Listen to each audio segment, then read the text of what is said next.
आम तौर पर जब हम कहते हैं संवैधानिक विकास, तो इसका क्या मतलब है? इसका साधारण सा मतलब तो यही है कि संविधान या नियम कानून इत्यादि पारित किए गए होंगे। तो अगर आपसे पूछा जाए कि संविधान का शासन अच्छी बात है या बुरी बात है? अच्छी बात है। फिर अंग्रेज भी अगर यहाँ संविधान के द्वारा शासन कर रहे हैं तो वह अच्छी बात है कि बुरी बात है?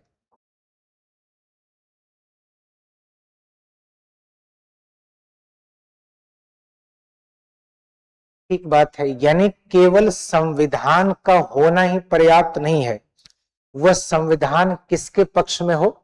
भारतीयों के यानी जनता के पक्ष में हो, जिसे संविधान वाद कह देते हैं। यानी जन कल्याण के अनुरूप अगर नियम कानून हो फिर तो वो अच्छा है, नहीं तो वह नियम कानून किसी काम का नहीं है। नियम कानून तो हिटलर ने भी बनाया था कि यहूदियों को वोटिंग राइट नहीं देंगे, यहूदियों की हत्या कर दो। नियम तो औरंगजेब ने भी बनाया था। तो केवल नियम का होना पर्याप्त नहीं है। तो अब सवाल है कि अंग्रेज अगर यहां संवैधानिक विकास कर रहे हैं तो क्यों कर रहे हैं? आखिर उन्हें ऐसी क्या आवश्यकता पड़ रही है कि यहां नए नए नियमों के माध्यम से शासन चलाया जा रहा है?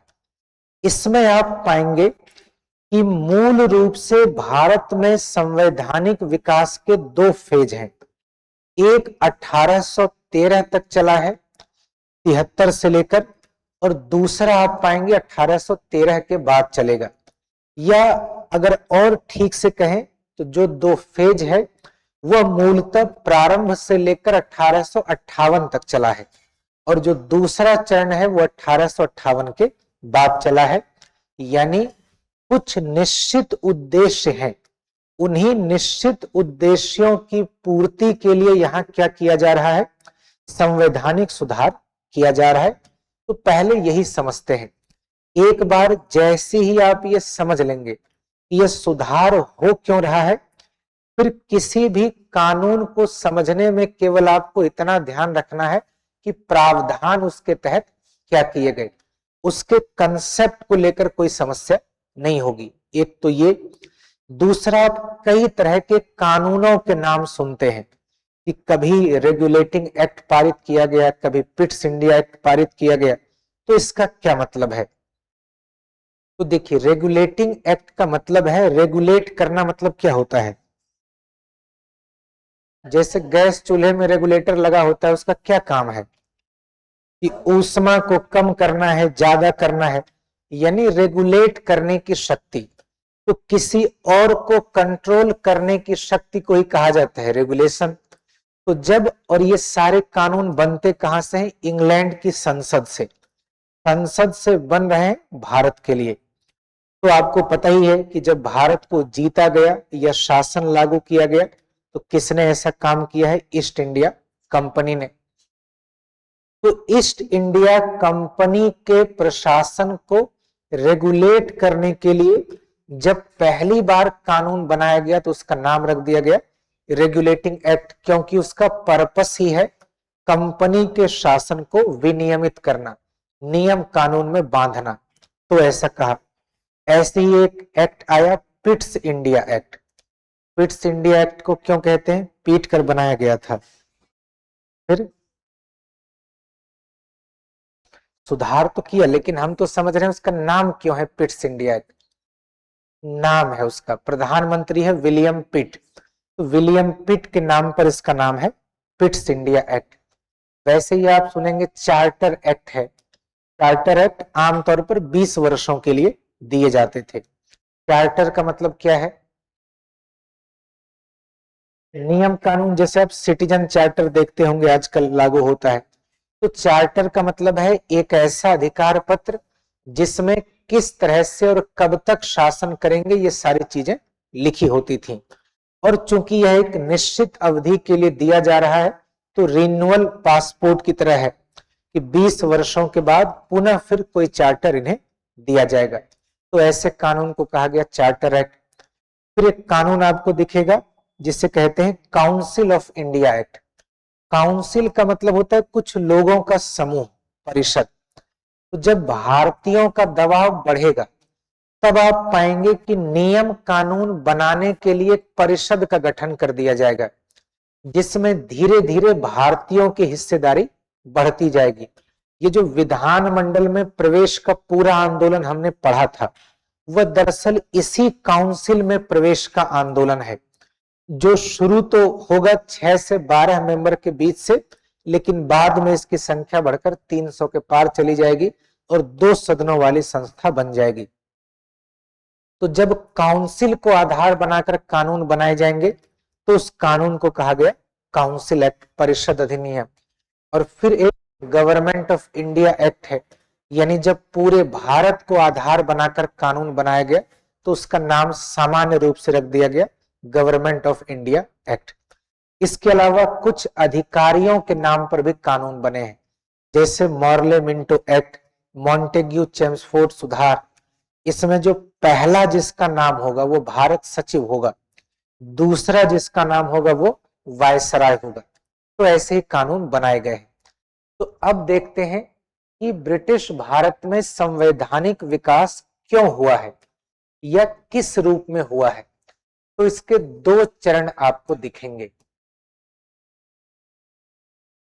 तो अगर पहला चरण प्रथम चरण है तो दूसरा चरण क्या होगा, सब पता है आपको, द्वितीय चरण। और पहला चरण हम देखते हैं कि ये अगर 1773 ही मान लें तो 1858 तक चलेगा, और ये 1858 के बाद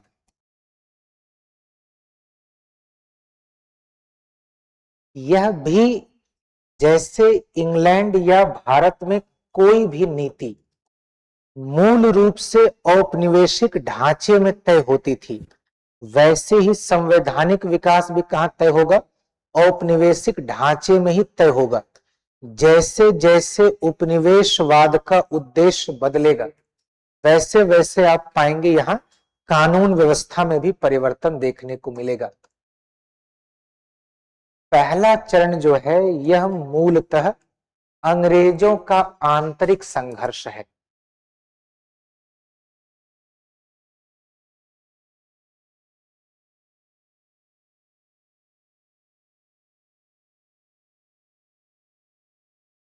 यह अंग्रेजों का आंतरिक संघर्ष है और इसमें 2 पार्टीज हैं। एक है ब्रिटिश साम्राज्य कह लीजिए, सरकार कह लीजिए, संसद कहिए, क्राउन कहिए वो, और दूसरी कंपनी यानी ईस्ट इंडिया कंपनी।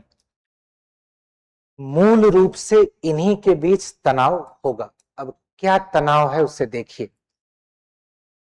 कंपनी चाहती है कि लाभ पर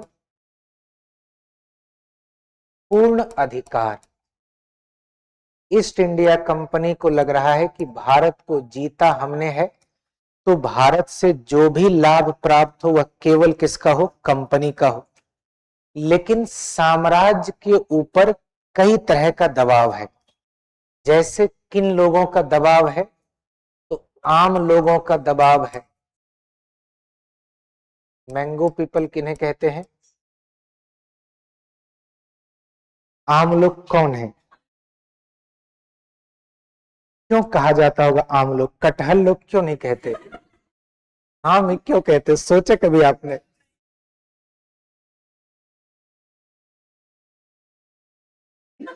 ये भी परिभाषा ठीक ही है कि इस्तेमाल तो ऐसे ही होता है। खैर चलिए, आम लोगों की कुछ आकांक्षाएं हैं, कुछ आकांक्षाएं उद्योगपति समाज की है और कुछ आकांक्षाएं धर्म प्रचारकों की है। यानी कंपनी चाहती है लाभ पर उनका सर्वस्व अधिकार रहे, लेकिन इंग्लैंड की सरकार पर दबाव है कि वह भारत का उपयोग अपने समाज के वृहद लाभ के लिए करे। इंग्लैंड का समाज कह रहा है कि मालिक हम में कोई खराबी नहीं है, अगर आप मौका देंगे तो हम कंपनी से ज्यादा लूट कर आपको दिखाएंगे, बस मौका देने की देर है। आपने सारा मौका इन्हें दे रखा है, आम लोग क्या कह रहे हैं, भारत क्यों आएंगे? तो कह रहे हैं कि सिविल सर्विसेज की जो नौकरी है वो केवल कंपनी को ही क्यों मिले, वो हम सबको मिले। और अगर आपको ध्यान होगा तो आप पाएंगे लंबे समय तक ये विवाद चला है कि भारत के सिविल सेवा के लिए परीक्षा कराई जाए, और अंततः सफलता कब मिली है? 1853 के एक्ट में। उसके पहले तो कंपनी वाले अपने देश के नागरिकों को भी मौका नहीं दे रहे हैं, सब सिविल सर्वेंट कंपनी के लोग हैं। लेकिन आम लोगों ने कहा कि यहां हमारा अधिकार हो। उद्योगपति कह रहे हैं कि अगर इनकी मोनोपोली बनी रहेगी ब्रिटिश ईस्ट इंडिया कंपनी की, तो हम अपने उत्पाद बेचेंगे कहां? और अगर हमें उत्पाद बेचने का अधिकार मिला नहीं तो फिर ना तो हमें लाभ हो पाएगा और ना ही इंग्लैंड का विकास हो पाएगा। तो उद्योगपतियों का दबाव है कि भारत का बाजार खोला जाए। तो आप पाएंगे कि 13 और 33 का चार्टर एक्ट आएगा, जब भारत को मुक्त बाजार घोषित कर दिया जाएगा। और इसी तरह से आप पाएंगे कि धर्म प्रचारक कह रहे हैं कि हमें अपने धर्म के प्रसार की अनुमति कहां मिलनी चाहिए? भारत में। कंपनी इसके लिए तैयार नहीं है। कंपनी क्यों तैयार नहीं है? ऐसा नहीं कि कंपनी बहुत भली कंपनी है, वो चाहती है कि नहीं भारतीयों से धर्म उनका क्यों बाधित करे। कंपनी को लगता है कि ईसाई मिशनरीज अगर यहां आ गए तो लोग विद्रोह करेंगे, विद्रोह करेंगे तो हमारा खर्च क्या होगा? बढ़ जाएगा। तो इस वजह से ये नहीं चाहते हैं। लेकिन सरकार ने कहा कि केवल आपको नहीं लूटने देंगे, सबका हिस्सा है। और 1813 में एक एक्ट लाए और ईसाई मिशनरियों का प्रभाव यहां बढ़ गया। ऐसे ही आप पाएंगे कि कई लोग ऐसे हैं जो कि कह रहे हैं कि यहां शिक्षा लागू की जाए, कौन सी? ब्रिटिश शिक्षा। तो कुल मिलाकर 13 तक तो आप पाएंगे ऐसी खींचतान चलती रहेगी दोनों के बीच। अंत में सरकार को एक मौका मिल जाएगा कंपनी पर पूरी तरह से हावी होने का। वो मौका कब मिलेगा? जब यहां हो जाएगी 57 की क्रांति। फिर ये लाएंगे 1858 का एक्ट, और उस 58 के एक्ट में क्या कह देंगे कि अब भारत पर कंपनी का शासन नहीं होगा, बल्कि यह सीधे क्राउन के अधीन चला जाएगा और सत्ता हस्तांतरण हो गया। लेकिन आप पाएंगे ये सत्ता हस्तांतरण दिखता है 58 में, लेकिन आप ध्यान से देखेंगे तो 1784 में जो पिट्स इंडिया एक्ट आया था, वहां एक तरह का सत्ता हस्तांतरण हो चुका है। क्यों? क्योंकि 83 में हुई थी पेरिस की संधि। उसमें अंग्रेजों ने मान लिया है कि अमेरिका अब स्वतंत्र हो चुका है। तो अमेरिका भी पहले किसका उपनिवेश था? इंग्लैंड का। अब जैसे ही एक उपनिवेश गया तो उस उपनिवेश से होने वाले लाभ के समाप्त हो जाने पर उसकी प्रतिपूर्ति की कोशिश कहां से की जाएगी? भारत से। और इसलिए पिट्स इंडिया एक्ट में कहा गया कि भारत में दोहरा शासन होगा, एक सीओडी का शासन होगा और एक बीओसी का शासन होगा। बीओसी है बोर्ड ऑफ कंट्रोल, जिसमें 6 मेंबर होते थे और उसका प्रमुख कोई ब्रिटिश मंत्री होता था। तो दरअसल 58 तक आप पाएंगे इन दोनों में खींचातानी चल रही थी। कई बार ऐसा लगता है कि कंपनी को नियंत्रित करना क्या इतना मुश्किल था कि 73 से 1858 तक का समय लगा? तो मुश्किल था। एक तो इसलिए कि कंपनी बहुत अमीर है, इसलिए भी। दूसरा, कंपनी ने कई सांसदों को मिला रखा था अपने पक्ष में और अपने विरोध में नियम बनने नहीं देते थे। एक बार फॉक्स इंडिया बिल पेश हुआ था, जिससे ईस्ट इंडिया कंपनी के अधिकार में कटौती होती, और वह बिल न केवल खारिज हो गया बल्कि उसी आधार पर इंग्लैंड की सरकार भी गिर गई। यह एकमात्र ऐसा मौका था जब भारतीय मामले पर इंग्लैंड की सरकार चली गई हो। तो जब इतने शक्तिशाली कंपनी है, क्योंकि धन है, तो आप पाएंगे कि उन पर नियंत्रण करना मुश्किल तो थोड़ा सा रहा ही। वो तो कंपनी को मौका तब मिला सरकार को मौका तब मिला जब कंपनी ने ऐसा दोहरा व्यवहार दिखाया। जैसे कंपनी के अधिकारी जब जाते थे इंग्लैंड सेवा समाप्त करके, तो वहां वो नवाबों की तरह जीने लगे, हार लेकर घूमने लगे सुबह शाम। तो वहां के लोगों को लगा कि इतनी संपत्ति अचानक बढ़ी कैसे है। तो पता चला कि ये लोग भारत में नौकरी करते हैं। तो जाहिर सी बात है आसपास के समाज में भारतीय नौकरी को लेकर आकांक्षा बहुत बढ़ गई होगी कि अगर वहां जाने से लोग इतने अमीर हो रहे हैं तो हम भी जाएंगे। तो सरकार पर दबाव बनने लगा। और दूसरी तरफ कंपनी ने क्या कहा, इंग्लैंड की सरकार को एक आवेदन लिखा कि हमें कर्ज दे दीजिए। क्यों कर्ज दे दीजिए? क्योंकि हम घाटे में चल रहे हैं। कहां? भारत में। तो सरकार को बड़ा आश्चर्य हुआ कि इनके कर्मचारी तो अमीर हो गए हैं और कंपनी क्या कह रही है कि हम घाटे में हैं। दो ही स्थिति में ऐसा हो सकता है, या तो कंपनी झूठ बोल रही है, चकमा देना चाहती है कि टैक्स न देना पड़े या सरकार का नियंत्रण न बढ़े, या तो सच में इसके अधिकारी भ्रष्ट हो गए हैं और कंपनी को लाभ न होकर किसको लाभ हो रहा है? अधिकारियों को। तो सरकार को मौका मिल गया और उन्होंने कहा कि ठीक है, आपका निदान हम करते हैं और इलाज करने के लिए एक्ट लाया। और वो एक्ट कौन सा है? 1773 का रेगुलेटिंग एक्ट। उसी में कई तरह के नियम कानून बना दिए गए। कंपनी तो नहीं चाहती होगी कि वहां से नियम बने, लेकिन धीरे धीरे वो उसमें बंध जाएगी और फिर एक सत्ता परिवर्तन होगा। लेकिन इन सब के बाद भी ध्यान रखना है कि भारतीयों के लिए कोई अंतर नहीं है। सत्ता चाहे कंपनी के पास रहे, चाहे सत्ता क्राउन के पास रहे, सांपनाथ नागनाथ ऐसा ही है, कोई भी अंतर नहीं है। ऐसा नहीं है कि कंपनी से चला जाएगा सरकार के पास तो भारतीयों को कोई फायदा होगा। वो तो ये कमबख्त केवल कहते थे कि गुड गवर्नेंस एक्ट है, लेकिन इसमें गुड क्या है और गवर्नेंस क्या है किसी ने उन्हें बताया नहीं। कि भारत में से गुड नहीं, गुड़ कहते हैं, गुड़ गोबर होना, वो कहते थे गुड गवर्नेंस एक्ट है। पहले चरण में आप पाएंगे कि इस तरह का सुधार होगा। जब पहले चरण का सुधार हो गया तब अभी तक तो भारतीय कहीं है ही नहीं चर्चा में, उनसे पूछा ही नहीं जा रहा है कि क्या आपको चाहिए। और भारत में ऐसा संगठन भी नहीं है। भारत में जो पहला संगठन बना जिसकी मांग भी है संवैधानिक सुधार, वो कांग्रेस है जो 1885 में बनी।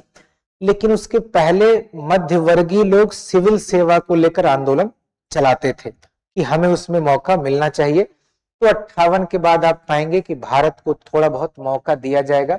अब सवाल है कि क्यों दिया जाएगा। एक तो इसलिए दिया जाएगा क्योंकि जिसे सेफ्टी वॉल्व कह सकते हैं।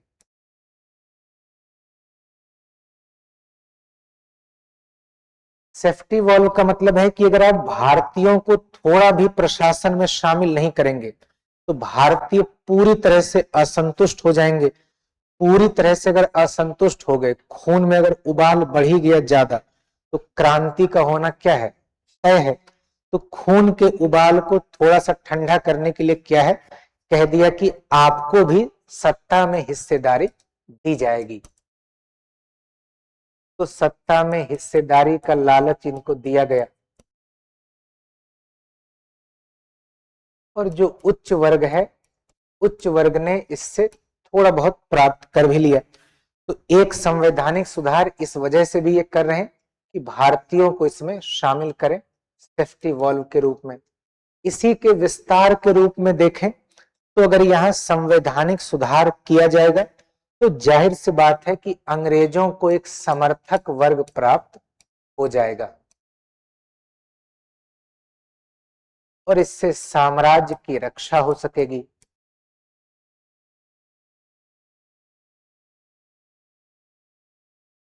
साम्राज्य की रक्षा हो सकेगी, इस वजह से भी किया।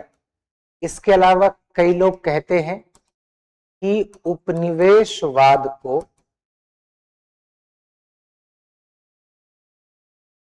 मानवीय चेहरा प्रदान करने के लिए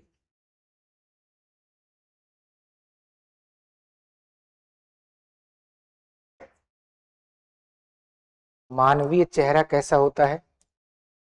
बिना फिल्टर का चेहरा, उसे कहते हैं किसी तरह का फिल्टर ना हो, यानी ऐसा ना हो कि जो आप कह रहे हैं जो आप कर रहे हैं दोनों में क्या है, अंतर है। तो आपको ध्यान होगा कि अंग्रेज यहां किस आधार पर अपने शासन को वैध करार देने की कोशिश करते थे? White man's burden theory. वो कह रहे हैं कि भारतीय है असभ्य और हम हैं सभ्य, और हम आए हैं भारतीयों को यहां सभ्य बनाने। तो वो ये नहीं कहते थे कि जबरन कब्जा किया है, वो कह रहे हैं हम तो भारतीयों को सिखा रहे हैं। तो इस क्रम में भी ये थोड़े बहुत संवैधानिक सुधार करते थे कि कह पाए कि आपको हम धीरे धीरे सत्ता चलाने के लिए प्रशिक्षित कर रहे हैं। जिस दिन आप पूरी तरह से सत्ता चलाना सीख जाएंगे उस दिन हम भारत से वापस अपने देश चले जाएंगे। तो इस आवरण की पूर्ति के लिए भी वो संवैधानिक सुधार कर रहे हैं। लेकिन आप पाएंगे वास्तव में भारतीयों को वास्तविक अधिकार नहीं दिए जाते थे। जैसे कांग्रेस खूब मांग करती थी तो उसे काउंसिल में प्रवेश दे दिया, लेकिन पहले उन्हें प्रवेश केवल दिया जाता था चाय समोसा के लिए कि आइए चाय पी लीजिए वापस चले जाइए। क्यों? क्योंकि उन्हें ना तो पूरक प्रश्न पूछने का अधिकार था, न तो उन्हें वोट देने का अधिकार था, न बजट पर सवाल ही पूछ सकते हैं। फिर वोट देने का अधिकार दिया तो भारत सचिव या वायसराय उसको बदल भी सकता था। तो सार रूप में कहें कि भारत में संवैधानिक सुधार पूरी तरह से औपनिवेशिक हितों को ध्यान में रखकर किया गया है। फिर इसमें अगर एक पक्ष ये भी देखें कि राष्ट्रीय आंदोलन का दबाव होता था कई बार, उस वजह से भी वो सुधार करते थे। तो एक और पहलू चाहे तो जोड़ सकते हैं, राष्ट्रीय आंदोलन का दबाव। इन सब वजहों से यहां संवैधानिक सुधार किया गया। तो सार रूप में कहें जो भी बदलाव हुआ उसके मूल में है औपनिवेशिक हित, उसके मूल में है साम्राज्य का लाभ, और दिखावे के लिए या भारतीयों को शासन में शामिल करने के लिए थोड़े बहुत सुधार कर दिए गए। वास्तविक अधिकार इन्हें कम प्राप्त हुए भी तो बहुत लेटर फेज में जाकर। पहला प्रांतीय चुनाव भी कब कराया है? 37 में, जो उस तरह से चुनाव रहा हो। अब एग्जाम की तैयारी को और बेहतर करने के लिए हमारे चैनल को लाइक, शेयर और सब्सक्राइब करना ना भूलें।